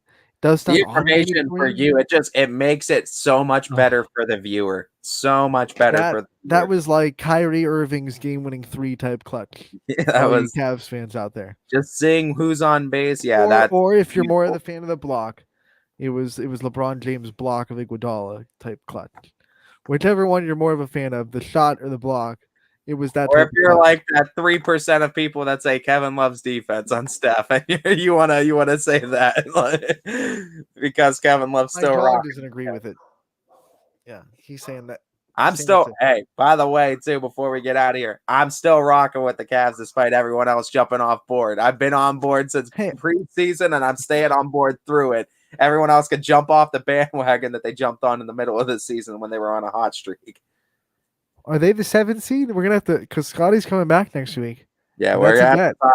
Well, we'll have to see where they're That's- gonna be next week. So. That's 10 points on the line. I forgot about that. If they're the 7th seed, they have to be exact 7. So if they're And 6, Scotty could get 10 points closer. Scotty can get 10 points. That's it. He'll take it. He'll take wherever he can get it. I I can't wait. forget for what the Scotty score to get is. It's written down in the office somewhere. back. Can't wait for Scotty to get back. So, and Wednesday will be fun too. We'll be back in. We should we'll both be be back in the studio. Yeah, and that'll be fun to see and check out. Chris in the new look studio teasing it because no one knows how it looks yet. So Yeah, it'll But look fly. we We're gonna be better in a get different out of spot. here because our live thing is technically 5 minutes behind actual time too, and where we are because remember our thing started a minute late, but somehow Mr. Mike Bardo still commented I at don't know. 12:03. We never did get his comment on the live feed too, and he talked about the Are you Clippers. sure we weren't live and it wasn't something that I'm gonna rewatch the stream later and see. I if it don't went know. live. But I mean, he definitely commented on this, and I don't know if it wasn't live, we could throw it on there too. And we talked about the Clippers and beating Howland teams. They did sweep Trumbull County's AAC teams and back-to-back big wins over Harding and Howland. So nice job by Clippers for sure. And we had a chance to talk with Clippers. We've had a coach's corner with that too, and that was a great conversation. Columbiana has good baseball. They know how to do it down there. All Coach right, Wolf. we will take a 70-hour break. We'll be back on Monday from 12 to 2, as always. We're going to have one interview that I know we're going to have is going to be a pre-recorded one with Tori Long of Columbiana Softball. We're going to have her featured on Monday's Running Point. We'll have a lot more for you. We'll have recaps of the weekend's actions, picks of Monday's games, more guests, everything you would want from an episode Running Point coming up to you on Monday. Until then, Casual Sports coming up next from 2 to 3. Then Power Hour from 3 to 4.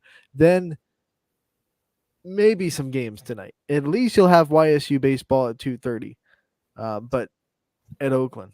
But you'll definitely have that. Maybe some games tonight. Who knows? Maybe. Keep tuned to ysnlive.com. We'll keep you updated on the schedule on our socials. And I'm sure DJ will have a live update on the schedule on the Power Hour as well. So all that and more coming up on Running Point and on YSN and all of us. So thank you so much for tuning in today. Have a good weekend.